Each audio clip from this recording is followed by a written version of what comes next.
بسم الله الرحمن الرحیم الحمد لله وحده وكفى والصلاة والسلام على من لا نبی بعد۔ محترم ناظرین کرام اور سامعین کرام، السلام علیکم ورحمۃ اللہ وبرکاتہ۔ آج ہم بات کریں گے روزے سے متعلق کہ روزہ اسلام میں کب فرض ہوا اور روزہ اسلام میں کس وجہ سے فرض ہوا۔ روزے کا مقصد کیا تھا،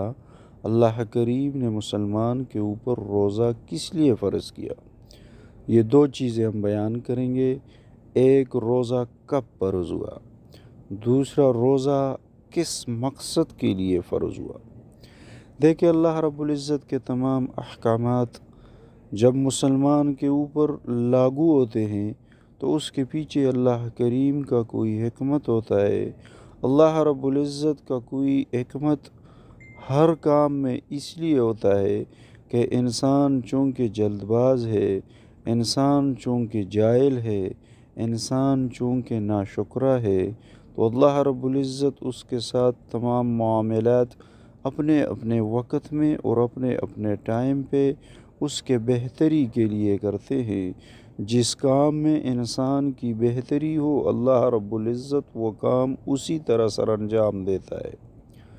تو ناظرین کرام، آج ہم بات کر رہے ہیں روزے کے متعلق۔ نبی علیہ السلام جب مدینہ تشریف لے گئے تو مدینہ میں نبی علیہ السلام کے اوپر پہلے محرم کے روزے رکھتے تھے، عاشوراء کا روزے رکھتے تھے نبی علیہ السلام، جب رمضان کے روزے فرض نہیں ہوئے تھے۔ رمضان کے روزے نبی علیہ السلام نے جب مکۃ المکرمہ سے ہجرت کی تو ہجرت کے دوسرے سال یعنی 2 ہجری جب نبی علیہ السلام نے مکہ سے ہجرت کیا، 2 ہجری کو 15 شعبان کے مہینے 10 تاریخ یا 15 تاریخ مورخین فرماتے ہیں، لیکن زیادہ قوی اور مضبوط قول جو ہے وہ 15 شعبان کی ہے کہ تقریباً 10 یا 15 شعبان کو 2 ہجری میں نبی علیہ السلام کے امت کے اوپر روزہ فرض کیا گیا۔ اور روزہ کسے کہتے ہیں، یہ میں نے پہلے بھی ایک ویڈیو بنائی تھی، اس میں نے کہا ہے کہ روزے کے لیے قرآن نے صوم کا لفظ استعمال کیا ہے۔ صوم جو ہے وہ کسی چیز سے رکنے کو کہا جاتا ہے، تو روزے میں انسان جیسے کھانے سے پینے سے رک جاتا ہے، صبح طلوع فجر سے لے کے غروب آفتاب تک کوئی چیز کھا نہیں سکتا، پی نہیں سکتا، تو معززین کرام، ناظرین کرام اور سامعین کرام، میرا مقصد بات کرنے کا یہ ہے کہ روزہ صرف اس چیز کا نام نہیں کہ انسان پورا دن بھوکا رہے، پیاسا رہے، بلکہ جیسے جیسے انسان کو اللہ رب العزت نے حلال کھانے سے منع فرمایا اور وہ حلال کھانا انسان نہیں کھا سکتا، حلال پینا انسان نہیں پی سکتا، اس لیے کہ اللہ رب العزت کا حکم ہے کہ طلوع فجر سے لے کے غروب آفتاب تک آپ کوئی چیز نہیں کھا سکتے۔ تو جیسے انسان کے اوپر روزے میں کھانا پینا ممنوع ہے، اسی طرح روزے کا لحاظ رکھتے ہوئے انسان کو وہ اعمال اپنانے چاہیے جو روزے سے متعلق ہو۔ جیسے نبی علیہ السلام کا ارشاد مبارکہ ہے، حدیث میں آتا ہے کہ روزہ دار کو چاہیے کہ اگر کوئی روزے کی حالت میں آپ کو گالیاں بھی دیتا ہے تو روزہ دار کو چاہیے کہ وہ جواب دے کہ انی صائم، میں روزے سے ہوں، میں آپ سے بات نہیں کرنا چاہتا۔ اور اسلام ویسے بھی انسان کو اخلاق سکھاتا ہے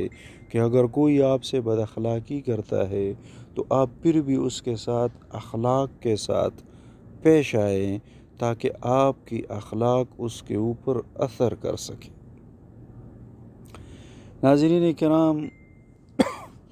روزے کے متعلق اللہ رب العزت نے فرمایا قرآن میں، یا ایھا الذین آمنوا کتب علیکم الصیام کما کتب علی الذین من قبلکم لعلکم تتقون۔ روزے کا مقصد یہ ہے لعلکم تتقون۔ تتقون کے دو معنی آتے ہیں، ایک معنی یہ تاکہ تم پرہیزگار بن سکو، دوسرا معنی یہ لعلکم تتقون تاکہ تم اللہ رب العزت کے نافرمانیوں سے بچ سکو۔